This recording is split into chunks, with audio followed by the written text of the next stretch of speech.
Hello everyone, good afternoon, welcome back to my channel misters lifestyle. তো এখন কিন্তু ready হয়ে আমি কিন্তু চলে যাচ্ছি মা শ্যামসুন্দরীর কাছে পুজো দেওয়ার জন্য। সেই গেছিলাম জানুয়ারি মাসের 2 তারিখে, যখন মন্দিরটা বন্ধ হয়ে যায় সেই সময় তো আর মাকে দেখতে পাইনি, তাই আজ আমি খবর পেয়ে গেছিলাম এই মন্দিরে। এখানে মা নতুন করে উদ্বোধন হয়েছে, আর দেখো মাকে কি সুন্দর লাগছে, কি অপরূপ মায়াবী চোখ, কি সুন্দর দেখতে লাগছে। আমি অনেক দিন পর কিন্তু গেলাম, যখন থেকে মন্দির বন্ধ হয়েছে তারপর কিন্তু এইখানে গেলাম ফার্স্ট টাইম। কিন্তু এখানে বেশি তোমরা ভালো করে সামনে দিয়ে মাকে কিন্তু পুজো দিতে পারবে। বিকেল 4টে রাতে 8টা পর্যন্ত প্রত্যেকটা দিন সবাই মাকে যাচ্ছে এবং মাকে 28টা শনিবার দর্শন করলে সমস্ত গ্রহদোষ কেটে যায়। কাল সর্প দোষ, মাঙ্গলিক দোষ, আদিত্য যত গ্রহজাতীয় দোষ আছে, সবাই আসুন মায়ের। মা নবগ্রহ পেটের পর বসে আছে, দেখতে পাচ্ছেন আপনারা। তো মাকে বলে যান আসুন মায়ের কাছে, সবাই নিজের মনোবাঞ্ছা জানান, মা অবশ্যই তুলে মা তাও খালি ফেলে সবাই আসুন আপনাদের নিজের বাড়ি।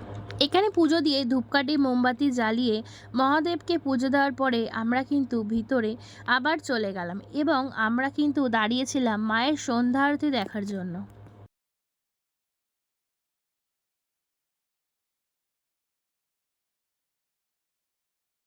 তো আমি কিন্তু এখন এসেছি শ্যামসুন্দরী মায়ের কাছে পুজো দিতে। তো আমাদের কিন্তু পুজো দেওয়া হয়ে গেছে, আর এখন আমরা সন্ধে আরতি দেখার জন্য ওয়েট করব, যেটা হবে 6:30টায়। তো তোমরা দেখতে থাকো, অনেক ফাঁকায় ভালো করে পুজো। এই হচ্ছে সন্ধ্যা আরতির ভিড়, কত ভক্তরা মায়ের সন্ধ্যা আরতি দেখার জন্য দেখো অপেক্ষা করছে। তেমন আমিও কিন্তু দাঁড়িয়েছিলাম এখানে। মায়ের পুরোটাই কিন্তু সব সন্ধ্যা আরতি কিন্তু আমার ভিডিওতে তোমরা পেয়ে যাবে। আর তখন কিন্তু হচ্ছিল বাবা মহাদেবের সন্ধ্যা আরতি, যেটা বাইরে হচ্ছিল, সেই কারণে আর কোনো ভিডিও ক্লিপ নিতে পারিনি। এরপর কিন্তু শুরু হবে মায়ের সন্ধ্যা আরতি।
সন্ধ্যা আরতি হয়ে গেছে, এটি ছিল মায়ের ভোগের লাইন।